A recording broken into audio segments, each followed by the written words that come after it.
Today, we have Courtney Burnett here to talk to us. I know that this week has been really a rough week for a lot of parents in general, a lot of parents in the disability community, and it's because, children in general are vulnerable, but our children are extremely vulnerable, especially when it comes to emergency situations. And the first person on my list to call was Courtney. I was like, I have got to talk to Courtney and figure out what we can do as a community to make sure that our children are as safe as they possibly can be when they're at school.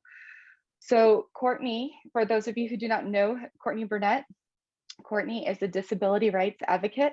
She's an IEP and AAC coach, and she's a mom of a kid who has a disability in our public schools. And so she comes at this not only from a professional lens, but a personal one too. So when we talked yesterday, Courtney and I decided that what we wanted to do today was just start the conversation. How do we start having conversations with the people in our schools to make sure that our kids are safe? So this is going to be a very general overview of things that you can do, actions that you can take this summer before the school year really starts and kicks off. And then what we would love for you to do is to follow up with us and let us know, what are the more detailed questions that you have? What are the bigger concerns that you really want us to touch on? And we are going to be happy to follow up with another webinar to kind of go into more detail about those finer points. But today we really just want to have a broad strokes overview of things that parents can do to make sure that their kids are as safe as possible. So Courtney, thank you so much for being here today. I just really appreciate that you're always willing to come and talk to the community and lend your insight. So thank you. Yeah, thanks for having me. I mean, as many people, whenever these tragedies happen, it's heartbreaking and we wish for them to never happen.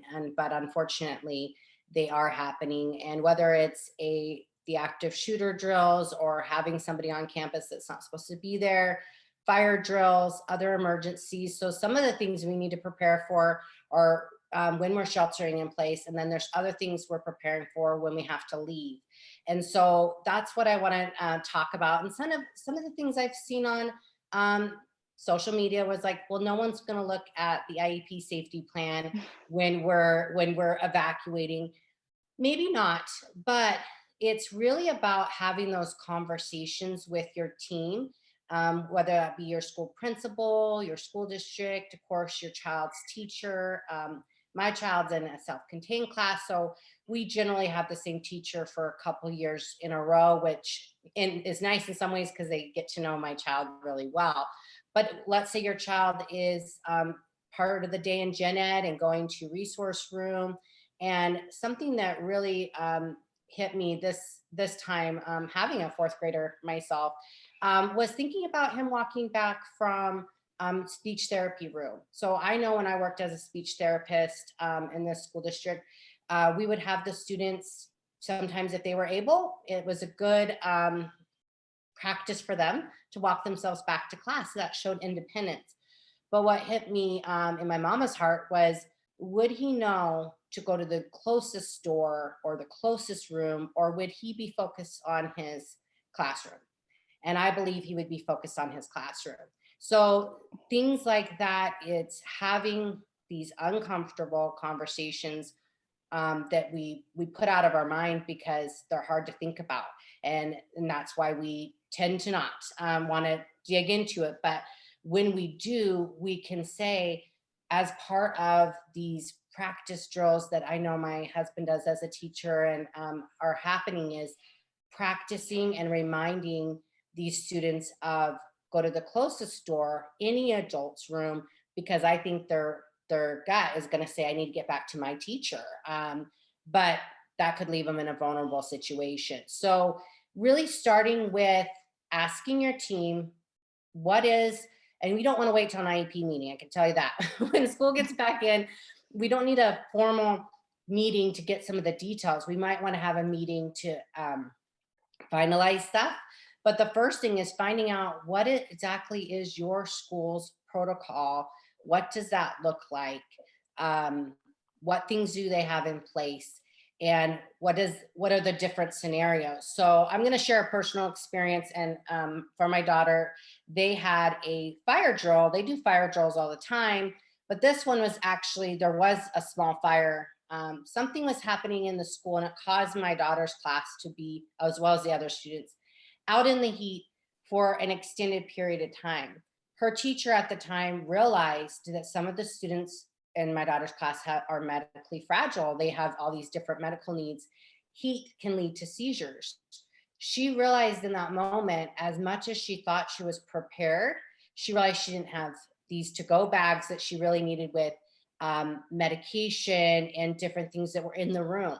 And because they had only been out of the room for short periods of time for a drill, she hadn't thought about it. So after that instance, she sent all of us parents an email saying, hey, if you can you send me in some backup medication that I can have in these emergency bags? So she created emergency backpacks that her paras and their team was trained to grab along with the clipboards, and that would have the medical stuff, diapers. She realized she didn't have diapers, because everything was in the room. So I've heard other special education teachers say they were reprimanded or kind of got after because they didn't get out in a certain amount of time. They didn't exit the building in the criteria. So they had to say, we can't, we will need more people if you want us to go faster. So like, let's say it's a 1-to-2 ratio. Normally in Yeah. teaching, that's probably okay.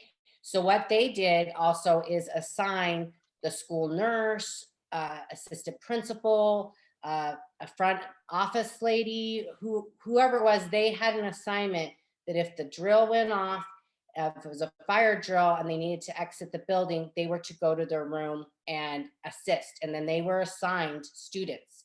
So it's thinking about, if your child normally walks, are they going to be able to walk quickly? Are they, make some students walk, but it doesn't mean they're capable of walking in a crowd, walking with blaring noise in their ear.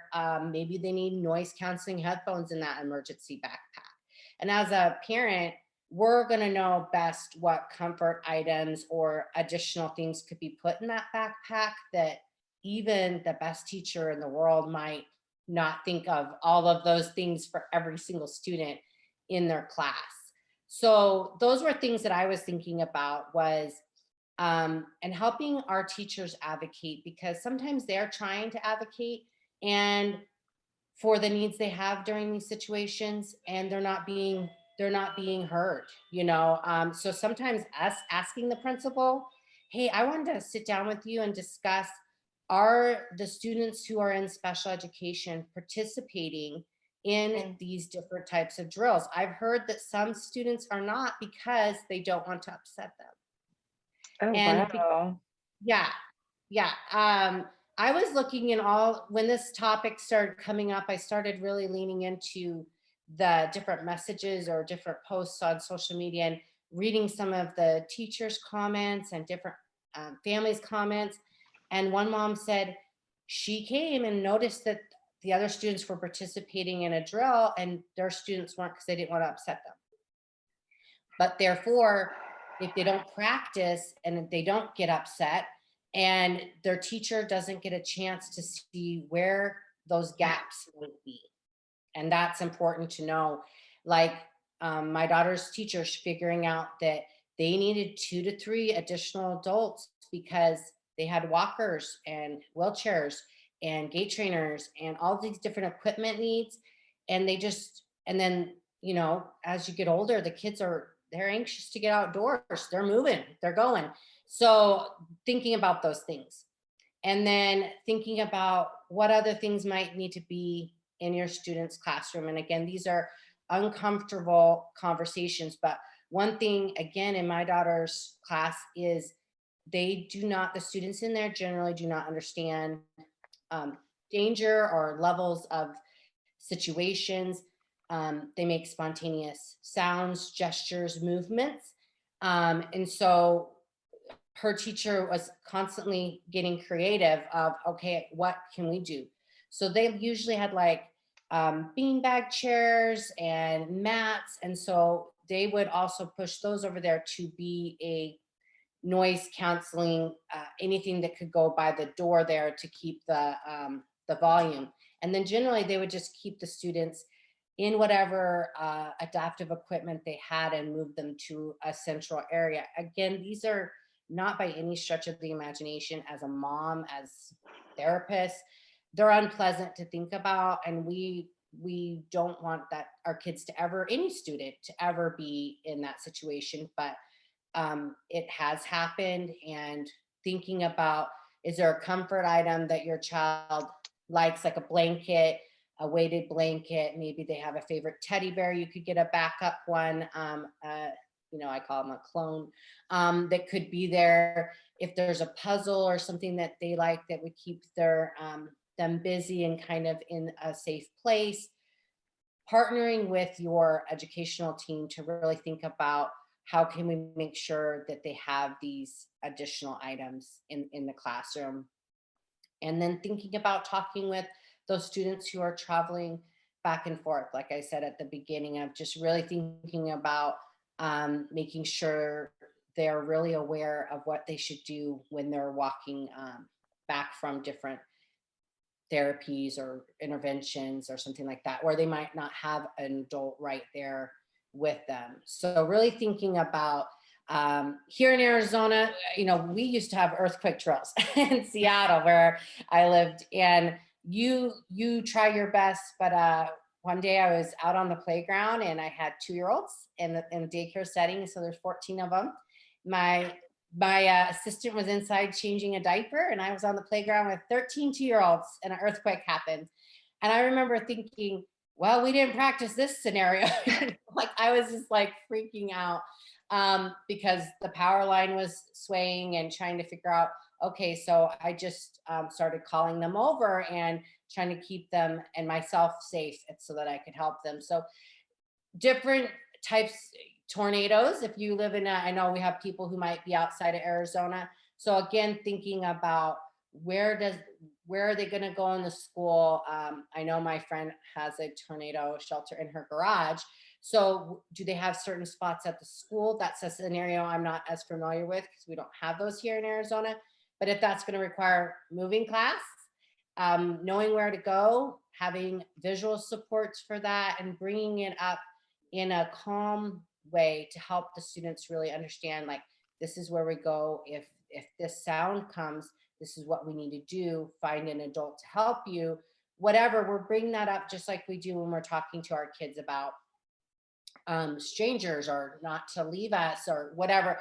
We're doing that throughout the year, right? It's not a one-time conversation. So really helping them understand. But your children best. And I'm going to think of things for my daughter that maybe the school team would think about. But if not, I know all the little tricks I use when we're in different situations that I could share with them. And that's kind of when we're talking about creating a safety plan in the IEP, it's taking that time when you have every team member at your disposal and you're talking about all the different things your child might need to access their education. Being safe is really important to accessing our education. So that's when you're looking at resources that the OT might know about that somebody else on the team doesn't, or different things the school might have that the teacher didn't know that they could have in their room. It's really about teaming up to talk about it. And the more adults in your child's world that understand what they might need in an emergency. I can tell you as a school, I haven't been in the schools for many years, but when I was, every student is our top priority. And whenever there was an emergency at my school, every single adult was in movement to keep the kids safe. So having the psychologist know that room might need more support. If she's thinking, where can I go to support during this time of crisis? She would think of that room if she knows that they're going to need X, Y, and Z. That's kind of what we're talking about, the safety plans. Or another big one for wheelchair users is if they're on the second floor during a fire, we're not supposed to go in the elevator. So how many people would it take? My daughter's Yeah. 18 now. So how many, I'm thinking 2 to 3, maybe 4, depending on what move are they going to do to get her down the stairs. I can tell you, we got kind of stuck at Niagara Falls. They closed the elevator and we were there for the fireworks. And my husband and I were looking at each other and we're like, how are we going to get her up these stairs? Luckily, we caught an employee's attention and they activated the gift shop elevator for us. But we were really thinking we might have to ask some other tourists to help us get our daughter up the stairs. So thinking about the emergency, how many people would it take if you can't use the elevator if your child is in a different part of the school that, some schools in Arizona are 2-story. So really thinking about those situations will help you develop a plan, and not that somebody's going to take out the plan and look at it, that it's about participating and making sure our classes are participating in those. And that we've talked about this in lots of different advocacy. How many times, Michelle, when you've been advocating, has somebody said, I never thought about that? Often. All the time. When we were advocating for dignified changes in adult changing tables and universal changing tables, really amazing, wonderful people were like, I feel so silly. I didn't ever thought about where they got changed. It didn't cross my mind. And so that's like, before I had a daughter who was a wheelchair user, I didn't look at a restaurant's layout and go, oh my gosh, they didn't think of a wheelchair user at all. Like, these aren't designed to get around here at all. I never had that thought until I had a wheelchair in my life. So as our part of our job as an advocate and advocating for our kids and making sure their voices and their needs are being met, is helping the decision makers think of things that they might not have thought of because it's never come up. So if they've never had a wheelchair user on the second floor, they might not have part of their safety plan as somebody comes over here, we're going to need this and this to get this person out. That's the kind of things we want to be kind of bringing to them, to their mind. Power wheelchairs are 400 pounds. No one's lifting that. So how are we going to get the student who's in a power wheelchair out of that situation? So it's helping the people, getting involved in your school district, the school board, going to a meeting or two. You can always make public comments, even if it's not on the agenda. They can always comment back if it's not on the agenda. They'll usually say something like, we'll take that under consideration, or thanks for speaking about that today. But I can tell you, I've gone and talked about many different issues. I often get emails afterwards saying, thanks for coming to the school board meeting. We hadn't thought about accessible playgrounds before. That sounds that we should be doing that. So you could go and say, I would love to have a better conversation about the students who are accessing special educations in our school district. How are we preparing for these different emergencies for these students?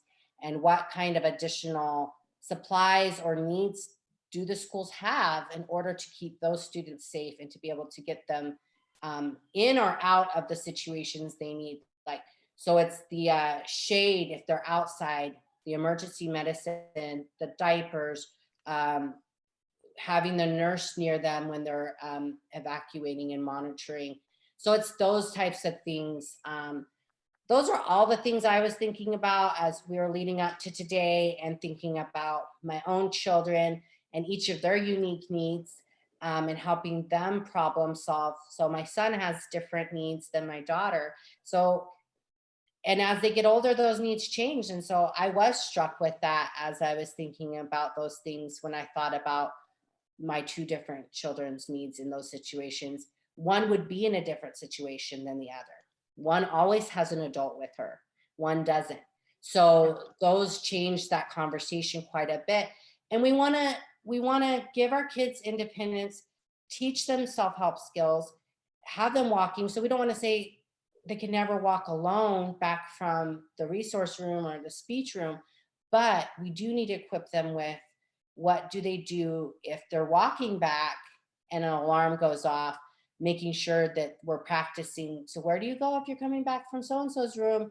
and you hear an announcement and you're not sure, run to the closest store, run to the closest teacher, because they might be, when they're speaking on the loudspeaker, sometimes you can tell that it's an emergency, but it's not always clear what they're exactly saying, at least, like other places I've been. So really just teaching them, go to the closest store, go to the closest adult, and they'll be able to communicate with your teacher. And so really helping balance not living in fear every single day and giving our kids independence, but also realizing there are lots of different emergencies that can happen in community settings. And this really goes if some of our viewers have their kids in day programs. They're going out to the movies, they're going to restaurants, they're in the community. Do our adults with intellectual disabilities know what to do when they're in a different environment from where they're at most of the time? I think that's an important conversation to have with your day program. Work, if they're going out and working with a coach, a work coach. Those are all, it's not just elementary schools, to be honest. There's can be all these emergencies in any setting. So really be thinking and being active with our different caregivers who are taking care of our kids when they're not with us. Yeah. I mean, I really like how you started this conversation, because what you're focusing on initially is really a more global approach to how schools are going to work with kids who have disabilities within their schools, period.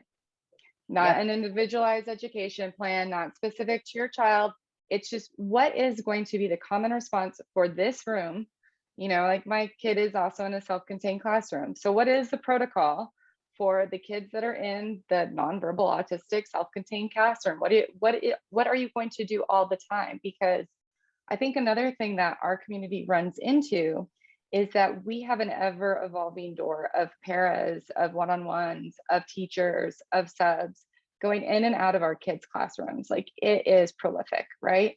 So if you build a strategy that goes from the top down, now you have principals, vice principals, secretaries, nurses, the psychologist who's there, like all the people who are more foundational to the school and who will be there most likely if there's an emergency, that can help direct whoever is in your child's classroom about what to do. Because I think that for me, what I always worry about is, well, when he has a sub, I mean, most likely that sub is not reading my son's IEP. Like if they're there for a day, they're probably not even looking at it, right? But if the principal or if the vice principal know what's supposed to happen and get somebody in that upper echelon to the room, then there's somebody who knows what the plan is and is going to direct the rest of the staff. Right. And then having those centralized, just like they have the folders, the emergency plans. I know I've helped clients with peanut allergies. That was a big one, is what do we do if there's a sub? How will they know about the severity of my child's peanut allergy? So that was really having the conversation more than once. And again, if you're noticing that, and I do this a lot when monitoring for different staff that might leave when we're talking about communication devices, because if so many key staff leave, we no longer have a safety net, if you will, of trained professionals to help be a model and facilitate the communication. So monitoring, if you kind of had this conversation in October, September, and then a lot of staff has changed, it could be sending that email saying, hey, you weren't here when we talked about some of these things. I want to make sure that this is still happening. This is what we discussed with the other teacher. I just wanted to make sure to loop you in. And if you use what I call really positive language, like loop you in, and not, I don't know if you knew or whatever, but just saying like, I wanted to keep you in the loop because we had a really great plan that we really planned out, and that we had a lot of things we thought about. And I just wanted to make sure you had a copy of that. If not, I'd be happy to stop back by, because your safety and my child's safety is my top priority. Because I don't know about you, but I'm all about these teachers and paraprofessionals. They need our support too. They need to know that we want them to be safe too, and that we want them to have a positive working environment that they're in day out. So when you're partnering with you, working with you, loop you in, those types of things. That's going to immediately make the teacher feel like, wow, this mom really cares about me. She cares about my class, and she wants her kid to be safe, and she wants all of us to be safe, because um, parents have a powerful voice. I know sometimes we can feel like we don't have a powerful voice, but so many times, if you bring it up as the parent and you get that ball rolling, you'd be amazed who comes out of the word work, saying, yes, we need that. Yes, she's right. Because they are have either been told or have been kind of insinuated that they can't bring that up. So when you bring it up, they're not going to sit by and say, I don't think that's a great idea, because they're going to want to get that in place if you bring it up. So sometimes different schools and different administration make it to where some of the staff feel that they cannot be vocal. So when you're vocal Mm, and bringing up and starting that conversation, they're not going to sit silently around the table while you're discussing such an important issue. They'll start bringing up their concerns, and then it moves up to the admins. This is an important thing we need to, this is the top of our list right now. Everybody's agreeing that we need to get something better in place. And I've had many teachers tell me that they had to go to the admin and be like, if you want me to go faster, you're going to have to send more help, because what you saw today is our best. This was our best. And I was there once for my daughter's fire drill. I was happened to be dropping her off, and I was like, oh, I'm a part of this now. And I looked around. I was just stunned at the speed. I still get chills. This was like years ago. This was the unplanned fire drill. And they knew it. They knew it wasn't a drill because they were not told about it. They were, those paras, everybody knew what kid they had, what backpack to grab, who they were in charge of. That's what you want to see. I was like, I'll just take my daughter, because I wanted to be helpful, but I felt like anything I did was getting in the way of what they had going. So I just took and pushed my daughter out. But it made me feel good that they had such a great plan and they knew what they were doing. And I could tell they had practiced it, because when it was go time, they were hauling. So because my daughter's room is it is complicated to evacuate those students. So yeah, just having those tough conversations. You can be the proactive team member. You can bringing this up, because we deserve to know and have transparency on the safety plan, and any parent deserves to be included in the conversation. These are our kids. It's publicly funded. So there's no reason why any parent watching this that says, you know what, I really don't know what, I assume my kid's school's got a good plan. I've never really sat down and talked to anybody about it. This might just be what you need to say. I want to get more involved. I want to make sure I know what's going on. And if I can see a gap, I want to bring it up and have those conversations, so that we can just know we've done the best we can to prepare for these different types of emergencies that might happen when our kids are away from us.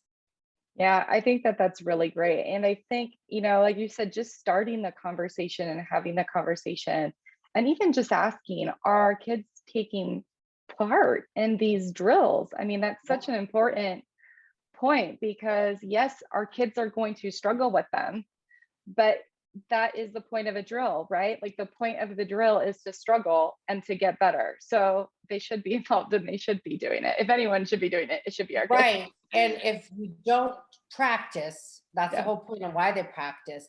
And my husband shared that they spend the first 2 days back to school every year. That's their top priority. That's the number one thing they do at their district. And I asked several Wow. teachers, I wanted to get a sense of, well, what kind of, they were telling me they have an app that they can communicate on. I know that out in some of the rural counties, I know Pinellas one, where they don't have a town, they have like the sheriff, not Mm, necessarily a town police. They're in taking part in starting this, where it is an app that communicates directly with 911. So they're getting live information from the different teachers. a right to the people who are going to be centralizing the Mm, response, right? And so yeah. they're doing that. I can try to find that article too and pin it, but they were talking about the differences in getting that app and trialing it and getting it's a lot to get going, but once they got it going, it's better because their police are really spread out. The sheriff's department's really spread out. So giving them the most accurate information directly to 911 is what they're doing to try to help get people there and know what's going on when they arrive, not trying to figure out what's going on. So thinking about, because if they're, let's say you know about that now as a parent. So I read that, and if I lived in that area and then there was like a funding thing that comes out, right, that says they're asking for this special bond or whatever they're doing that we vote on sometimes, it would be important for me to understand that part of that bond or that bill or whatever is going towards this. And if I'm involved in understanding the power of what they're trying to get approved and it costs this money, I might be more apt to support it if I understood what they were doing versus saying the police want X amount more money for their budget. But what is that line item? And if that's this centralized response for our rural areas in the state, I would support that whether my student went there or not, because every student deserves to have their safety be their top priority. So that was something that I was reading when all this was kind of unfolding this past week. And I was like, wow, that's really important. I hope more parents Mhm. realize what they're trying to get going in some of these rural parts of our state, because it's important to have a plan for them too. So, Yeah, absolutely. So, Courtney, when you're talking about having this communication, whether it's with the teacher, with the administration, do you always start with like an in-person conversation and then move to an email just so that you make sure you have it in writing? How do you yeah, advise people writing's to go on always that? good. Normally, I would be like, start that verbal conversation and move to writing. But we know the back to school time is crazy and these are heavy topics. So I think it would be great to send an email saying, hey, I would like to talk to you or the principal, set up that phone call, phone meeting. You know, we can meet so many different ways now, Zoom meetups, and say, hey, I wanted a chance to have some uninterrupted time with you to discuss the safety plan for the special needs students at our school or district, and start there and see if you are getting resistance. Then that's when I would keep going above, because you shouldn't be getting resistance on transparency and Mm, what their plan is. And so to me, if you're getting resistance, it would be a little bit of a red flag that maybe they haven't completely thought about it. And yeah. now they're like, uh-oh, I don't know what to respond to this mom because we don't really have something in place. So that would be when I would go to like your special ed director and say, hey, I've been trying to get this conversation started. I haven't been able to get it really off the ground. Can I talk to you about what the safety plan is for the different students in our district? Because I want to make sure that they're being thought of and that we have a plan for them and that the teachers have enough support to execute the plan, because that's really important. And as you just said, we have staffing issues, staffing problems going on. There's always been a problem, but the last 2 years, it's only gotten worse. So again, if they're already understaffed and we know it takes 2 additional people to evacuate that room, then we need to make sure 4 other adults are coming, not just 2. So again, revisiting what it really takes to support these different classrooms. But start with an email warning them like, hey, I want to talk to you about this. Back to school night. As I said, my husband's a teacher. He always says it's a crazy night, probably not the best night, Mm, a lot happening. But if you give them a heads up and say, hey, is there a time we could talk about this? I really want to partner with you and make sure we have a great plan for the students. They'll make time for you, in my experience. So just give them that heads up. And then recapping in an email is always good. If there needs to be some follow up saying, great, I look forward to following up with the special ed director about this, or I'd be happy to talk to the school board about the needs that we found when we had our meeting. Things like that are always good. That's just good. Like when we're finishing up with the doctor and we know equipment's going to be ordered or different things, timeline, Yeah. expectation, and who's in charge of that line item is really important to making sure it actually gets executed and done, versus a nice thought that we had out here, getting it rolled out, as we know. Great, anything can be discussed, but getting it rolled out is the next hurdle. So really clarifying that in an email is always a great Yeah, I love that because I always talk to a lot of moms and they're like, I get a lot of pushback from the school and then nothing happens. And my first question is, well, how is this communication done? If it's just verbal, then that teacher can say never happened, right? But if you put it in an email and you're idea. copying people, now you have proof that this conversation occurred and that things need to And start happening. the superintendent, vice superintendent, they work Mhm. for our kids too. So if you've really tried to get that conversation and you started, what I always say is start with the people closest to your student, your child, and then move out if you need to, because they might not know that nobody's taking this seriously. And they're going to want to make sure that parents feel safe sending their kids to school. And so if you need to go to the higher ups, then do that.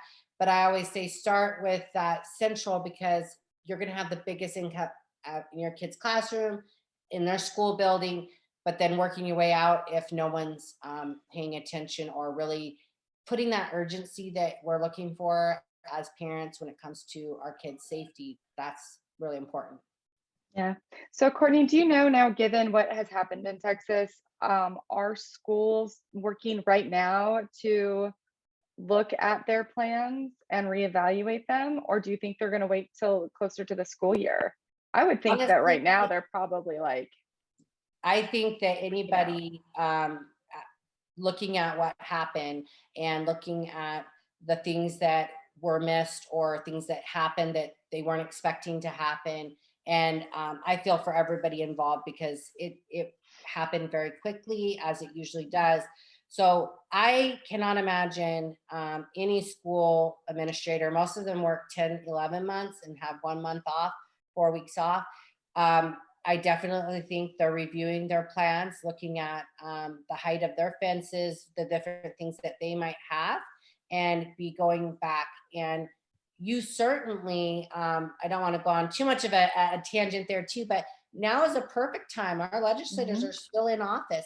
They're yeah, still not closed out as of yet, I don't think. And so contacting your local representative and our governor and saying, hey, from a state perspective, what are we doing to make school have the funding, the social workers, whatever, and this is what I've said, whatever you personally think as a parent would be helpful to yeah, solving some of these really big issues, that is, get involved with what you think the solution is and really help your representatives and elected officials know that you want to invest in smaller social worker case management. We still have a really high number for the social workers and counselors in our schools versus how many students they oversee.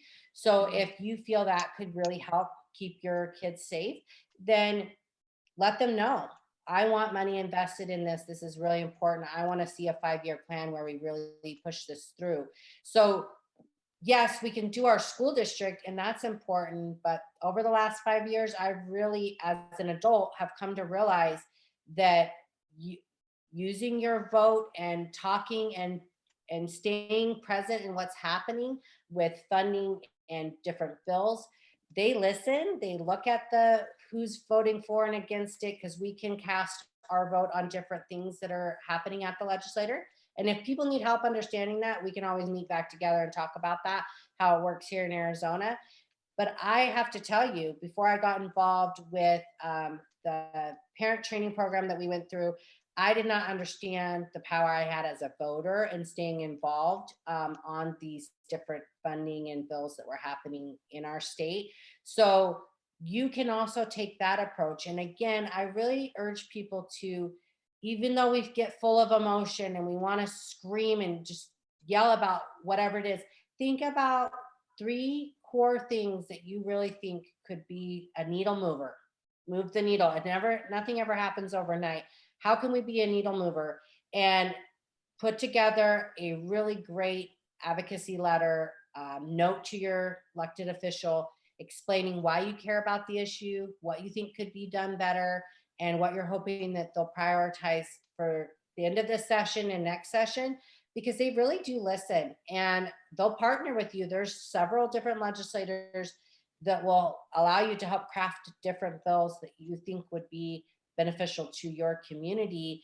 And those sometimes get more attention than the ones that the legislators come up with, because we're their constituents and we vote them in. So they really do want to listen to what we're saying. So I urge families to really don't forget about our state and what we can change funding and school wise from that perspective as well.